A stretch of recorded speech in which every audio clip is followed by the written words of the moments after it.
नमस्कार and welcome you all to Study IQ. मैं हूं प्रशांत धवन। ना मुझे यहाँ पर ये दृश्य देखकर यही बोलना पड़ेगा, अद्भुत है। सिर्फ भारत ही है जो ये कर सकता है। दुनिया में कहते हैं वैसे 7 वंडर्स हैं, 7 अजूबे हैं। आठवां मैं कहूंगा भारत की विदेश नीति है, क्योंकि दुनिया में कोई भी देश नहीं है जिसके प्रधानमंत्री उन दो कंट्रीज के लीडर से मिले लगातार कुछ ही महीनों में बैक टू बैक, जो आपस में जंग कर रहे हैं। इधर आप देख पाओगे जब G7 समिट हुआ इटली में, तब पीएम मोदी जेलेंस्की से मिले 14 जून को। फिर पुतिन से मिले रशिया में, एक बहुत ही इंपॉर्टेंट इंडिया रशिया समिट हुआ। इस समिट के बाद काफी आलोचना भी हुई कि पीएम मोदी पुतिन से क्यों गले मिले हैं, ये गलत है वगैरह। और अब हम देख रहे हैं कि 23 अगस्त को यूक्रेन की राजधानी कीव में जाकर पीएम मोदी यहाँ पे गले मिले हैं जेलेंस्की से। आप बता दीजिए, इतनी फ्लेक्सिबल फॉरेन पॉलिसी किस मेजर कंट्री की होगी? शायद ही आपको दुनिया में कोई एग्जाम्पल मिलेगा। एक्चुअली आज के केस में इंडिया जैसी फॉरेन पॉलिसी किसी भी और देश की नहीं है दुनिया में। और यूक्रेन से जो दृश्य निकल के आए हैं, सबसे पहले तो ये मैं आपको दिखाना चाहता हूं। इधर आप देख पाओगे, ये ट्वीट है भारत के प्रधानमंत्री की। ये कह रहे हैं कि कॉन्फ्लिक्ट, युद्ध, ये देखिए बहुत ज़्यादा डेवस्टेटिंग होता है यंग चिल्ड्रन के लिए। और इन्होंने यहाँ पर कहा है, my heart goes out to the families of children who lost their lives and I pray they find the strength to endure the grief. आपको याद होगा जब पीएम मोदी व्लादिमीर पुतिन से मिलने के लिए गए थे मॉस्को में, उस वक्त जेलेंस्की ने एक ट्वीट कर दी थी और ये कहा था कि देखिए कितनी अजीब बात है कि दुनिया की सबसे बड़ी डेमोक्रेसी के लीडर ये गले मिल रहे हैं एक मर्डरर से। इनके हिसाब से पुतिन एक मर्डरर हैं। तो जेलेंस्की ने आलोचना करी और उसके बाद पीएम मोदी ने व्लादिमीर पुतिन के सामने बैठकर ये कहा कि पीड़ा होती है जब न्यूज़ सामने आती है कि बच्चों पे बॉम्ब्स गिराए जा रहे हैं। क्योंकि जब लिटरली पीएम मोदी मॉस्को में थे, तब रशिया ने कुछ स्ट्राइक्स करी थी कीव में, और वहां पर जो एक बच्चों का जो हॉस्पिटल है वो भी बुरी तरीके से डैमेज हुआ था। तो पहली चीज तो यहां पर हमने ये देखी कि पीएम मोदी गले मिले जेलेंस्की से। बाय द वे मैं ये भी ऐड कर दूं, आपने ये भी सोचा होगा मोदी जी सीधा यूक्रेन में गए कैसे, क्योंकि यूक्रेन में जो एयर स्पेस है काफी डेंजरस है। देखिए, मोदी जी पहले गए हैं पोलैंड में। पोलैंड में भी इनकी विजिट बहुत ही ज्यादा इंपॉर्टेंट थी। इंडिया पोलैंड के रिलेशंस काफी हद तक आप कह सकते हैं ठंडे पड़े थे। अब मोदी जी की विजिट के बाद इंडिया पोलैंड के रिलेशंस स्ट्रैटेजिक रिलेशंस में कन्वर्ट हो चुके हैं। इसके बाद अगला पड़ाव ये होगा कि कॉम्प्रिहेंसिव स्ट्रैटेजिक रिलेशंस बने।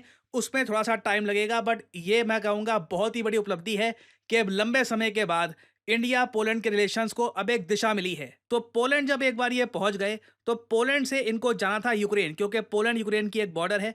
और पोलैंड यूक्रेन के बीच में एक बहुत ही ज़्यादा स्पेशल ट्रेन निकलती है, वीआईपी ट्रेन है, जिसका नाम है रेल फोर्स वन। जी हाँ, एयर फोर्स वन नहीं, रेल फोर्स वन। और इस ट्रेन में मोदी जी बैठकर पोलैंड से गए यूक्रेन में, और फिर ये दृश्य यहाँ पर सामने आए। जेलेंस्की से ये गले मिल रहे हैं यहाँ पे। ये उन बच्चों की याद में जिन्होंने जान गंवाई है इस कॉन्फ्लिक्ट में, रशिया यूक्रेन वॉर में, कमेमोरेट किया उनके लॉसेस को। और जेन्युइनली बहुत ज़्यादा हार्ट वार्मिंग इमेजेस सामने आई है। इंडिया ने यहाँ पर दिखाया है कि देखो, हम लोग ऐसा नहीं है कि बहुत ज़्यादा कोई कोल्ड हार्टेड कंट्री है, हमें कोई पड़ी नहीं है कि सिविलियंस की कोई डेथ हुई या नहीं हुई, हम तो न्यूट्रल रहेंगे। इंडिया ने पूरी दुनिया को यहाँ पर यह बताया है कि वी डू केयर। जो सिविलियंस की डेथ हुई है पर्टिकुलरली यूक्रेन में, ये बहुत ज़रा खराब है। और अभी तो देखिए पीएम मोदी का एक बहुत ही हिस्टोरिक स्पीच आपको सुनने को मिलेगा यूक्रेन के पार्लियामेंट में। और अगर आप सोच रहे हैं यूक्रेन के पार्लियामेंट में भारत के प्रधानमंत्री, ये तो पहली बार हो रहा होगा ना। जी हाँ, ये इतिहास में पहली बार हो रहा होगा। यूक्रेन कोई इतना पुराना देश नहीं है। याद रखिएगा, यूक्रेन का जन्म ही as a country, as a modern republic 1991 1992 के आसपास हुआ था, जब यूएसएसआर टूट गया था। और यहाँ पे आप देख पाओगे रशियन मीडिया ही, आरटी इंडिया, यही रिपोर्ट कर रहा है कि कई सोर्सेज से बताया जा रहा है कि पीएम मोदी को इनवाइट किया गया है कि आप आइए यूक्रेन के पार्लियामेंट में स्पीच दीजिए। और अगर यहाँ पे आप सोच रहे हैं कि यूक्रेनियंस ऐसा क्यों कर रहे हैं, इसके देखिए कई रीजन हैं। इंडिया को अगर यूक्रेन ऐसा दिखा पाए कि रशिया से थोड़ा सा दूर जा रहा है, इनको अच्छे से पता है कि इंडिया रशिया के रिलेशन अभी बहुत डीप हैं। कई मिसाइल्स हैं, दोनों कंट्रीज जॉइंटली डेवलप कर रहे हैं, कई वेपन सिस्टम्स पे मिलकर काम कर रहे हैं, कई डिफेंस डील्स हैं। मगर इस सब के बीच में अगर रशिया का एक बहुत ही पुराना फ्रेंडली कंट्री यूक्रेन के फ्लैग डे में, जी हाँ, यूक्रेन का आज नेशनल डे है जिसको ये लोग फ्लैग डे भी कहते हैं, ऐसे दिन में इनके पार्लियामेंट में खड़े होकर स्पीच देते हैं, ये यूक्रेनियंस के लिए बहुत ही ज़्यादा एक मोटिवेटिंग होगा। यूक्रेनियंस मानेंगे कि ये इनकी फॉरेन पॉलिसी की जीत है कि इंडिया के प्रधानमंत्री यूक्रेन में आते हैं, जेलेंस्की से मिलते हैं और इनके पार्लियामेंट को भी एड्रेस करते हैं। नाउ अगला क्वेश्चन यहाँ पर यह आएगा कि जिस तरीके से इन द पास्ट यूके के प्रधानमंत्री जब गए थे यूक्रेन में, रशिया को काफ़ी सुना कर आए, नेगेटिव बातें बोली रशिया के बारे में। यूएसए के प्रेसिडेंट ने भी यही किया है, कई कंट्रीज़ के प्राइम मिनिस्टर्स, प्रेसिडेंट्स ये कर चुके हैं। क्या पीएम मोदी रशिया का नाम लेंगे? देखिए, ये देखना होगा। पहली बात तो देखो, यूक्रेन के लोग तो इनवाइट करेंगे पीएम मोदी को पार्लियामेंट में एड्रेस के लिए। नंबर वन, पीएम मोदी इस इनविटेशन को एक्सेप्ट करते हैं या नहीं करते, ये इंटरेस्टिंग होगा। नंबर दो, यहाँ पर बात आती है कि रशिया का नाम लिया जाता है या नहीं लिया जाता, क्योंकि रशिया का नाम जैसे लिया जाएगा, यूक्रेनियंस एक्सपेक्ट करेंगे कि पीएम मोदी कुछ निंदा तो करेंगे कि रशियंस ने सिविलियंस पे बहुत ज़्यादा बॉम्बिंग करी है। ये गलत बात है। अब सिंस यहाँ पे हम रशिया की बात कर रहे हैं, एक सवाल आपका यहाँ पर ये भी आएगा कि एक बात बताइए कि ये सब कुछ हो रहा है और साथ ही साथ यूक्रेन रशिया के बीच में वॉर भी हो रही है, तो ये कैसे मोदी जी इतना फ्रीली कैसे घूम पा रहे हैं? देखो, मैं यहाँ पर ये बोलूँगा, रशिया ने इंडिया की रिस्पेक्ट में अभी के लिए ना, आज के दिन कीव में कोई भी एयर बॉम्बिंग नहीं करी है। नहीं तो कीव जो यूक्रेन की कैपिटल है, यहाँ पर आए दिन आप देखोगे इस टाइप के एयर सिग्नल्स, ये एयर सायरन्स ये बज रहे होते हैं। यहाँ पे आप देख पाओगे,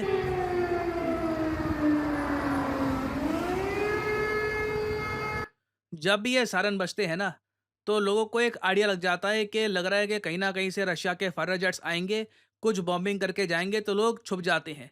और लोगों को मोबाइल फ़ोन में नोटिफिकेशन भी मिल जाती है कि कौन सा एरिया डेंजर जोन में है, कहाँ पे आपको खुले में नहीं घूमना।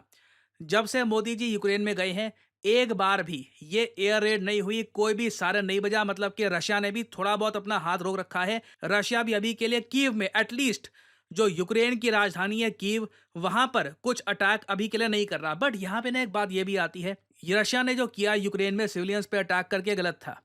मगर यूक्रेन ने हाल ही में रशिया के एक शहर क्रास्नोदार पे जो अटैक किया है, उसका क्या, ये मैं आपको बताता हूँ। इधर यहाँ पे आप देख पाओगे, ये है रशिया का एक बहुत ही फेमस शहर क्रास्नोदार, सुंदर शहर है और यूक्रेन से एक्चुअली काफ़ी दूर है। ये कंफ्यूज मत कर लेना कि ये यूक्रेन का पार्ट था। It is very far from Ukraine. और रिसेंटली यूक्रेन की तरफ से एक स्ट्राइक आया और यहाँ पे जो एक ट्रेन फेरी है, इसको बुरी तरीके से डैमेज हुआ है। तो अब देखिए, यूक्रेन भी ओपनली रशिया के जो शहर हैं, चाहे मॉस्को हो, चाहे क्रास्नोदार हो, चाहे इनके कई और शहर हो, उन पर ड्रोन अटैक करने की कोशिश कर रहा है। और आने वाले समय में जो ये थिन लाइन है ना, कि कौन सिविलियंस पे अटैक कर रहा है, कौन नहीं कर रहा, ये काफ़ी धुंधली होने वाली है। और सबसे ज़्यादा चिंताजनक बात यह है कि व्लादिमीर पुतिन ने ऑफिशियली यूक्रेन पे आरोप लगाया है कि ये लोग स्ट्राइक करने की कोशिश कर रहे हैं कुर्स्क रीजन के न्यूक्लियर पावर स्टेशन को। और रशिया ने ऑफिशियली इसके बारे में एक रिपोर्ट दर्ज करी है इंटरनेशनल एटॉमिक एनर्जी एजेंसी को। इसके बाद अगर रशिया ने एक एक करके हर कंट्री को यह बताना स्टार्ट कर दिया कि देखिए, हमारे न्यूक्लियर पावर स्टेशन पे आक्रमण करने की कोशिश करी गई थी। और मैं वैसे ये बता दूं, किसी न्यूक्लियर पावर स्टेशन पे अगर आक्रमण होता है ना, तो इतना सारा जो वहाँ पर फ्यूल था, जो वहाँ पे पावर जनरेशन का प्रोसेस था, उसका इतना डर्टी मटेरियल बाहर निकलेगा कि कई किलोमीटर तक लोग मर सकते हैं। एक मास स्केल डिस्ट्रक्शन हो सकती है, ये चेरनोबिल जैसा इवेंट हो सकता है। तो रशिया की जो यहाँ पर कंसर्न है, बिल्कुल वैलिड है। और एक बार रशिया ने हर कंट्री को बोलना स्टार्ट कर दिया ना कि हमारे न्यूक्लियर पावर स्टेशंस ये खतरे में हैं, तो उस केस में आप मान के चल लीजिए, फिर रशिया हो सकता है अपनी ही धरती पर कुर्स्क में ही एक small scale nuclear device use कर ले। इस इवेंट के धीरे धीरे हम करीब बढ़ते जा रहे हैं एज टाइम पासेस। तो अभी देखिए, मोदी जी का मोस्ट प्रॉब्ली लगता तो यही है, यूक्रेन के पार्लियामेंट में एक स्पीच भी सामने आएगा। अगर वो स्पीच देते हैं यूक्रेन के पार्लियामेंट में, उससे रिलेटेड जो खास डिटेल्स हैं, उससे रिलेटेड मैं आपके लिए अपडेट्स, वीडियोस या शॉर्ट्स में लाता रहूंगा ऑन स्टडी IQ। और हाँ, एक बार ना मैं चाहता हूँ कि आप सब लोग इमेजिन करके देखो कि आपने एक यूपीएससी का कोर्स परचेज किया और कोर्स परचेज करने के बाद उस यूपीएससी कोर्स के थ्रू हर हफ्ते आप एक ऐसे टेस्ट में, ऑनलाइन टेस्ट में पार्टिसिपेट कर सकते हो जहां पे कैश प्राइज है 11,000 रुपये। एवरी सिंगल वीक आपको 37 बार मौका मिलेगा 11,000 रुपये जीतने का। अगर आप में एबिलिटी है, बार बार भी जीतिए, 4 लाख से ऊपर का कैश प्राइज आप जीत सकते हैं। नाउ, ये सिर्फ इमेजिनेशन नहीं है, this is reality. Study IQ इतिहास में पहली बार स्टडी IQ's रैंकर्स बैच लेके आया है आप लोगों के लिए। आपको करना क्या है, सिंपली जाइए इस वीडियो की कमेंट सेक्शन में, यहाँ पे आपको मिलेगा ये लिंक, इस लिंक पर करो क्लिक और यहाँ पे आप परचेज कर सकते हैं स्टडी IQ का रैंकर्स बैच। जो प्राइस यहाँ पर लिखा है, इसको देखना भी मत, सिंपली यहाँ पर कोड यूज करिए PG10 और जो ये बड़ा सा प्राइस है, ये गिर कर बहुत ज़्यादा छोटा सा हो जाएगा। So don't worry about the price. इस कोर्स में ऑब्वियसली आपको free of cost Study IQ का प्रेपरेशन बॉक्स तो मिलेगा साथ ही साथ 1-to-1 mentorship, answer writing program, prelims, mains और इंटरव्यू। इस कोर्स को परचेज करते ही आप एलिजिबल हो जाओगे उस टेस्ट में पार्टिसिपेट करने के लिए। हर संडे को सुबह 11 बजे वो टेस्ट होगा। Students from all over India जिन्होंने परचेज कर रखा है स्टडी आईक्यू का कोर्स, इस टेस्ट में करेंगे पार्टिसिपेट। और आने वाले समय में मैं आपको बता दूं, जो ये 11,000 का प्राइस है, इसमें भी हम काफी इंप्रूवमेंट्स करेंगे। The prices will keep on getting more and more interesting. तो ये एक बहुत ही रेयर इनिशिएटिव है by Study IQ's first rankers batch.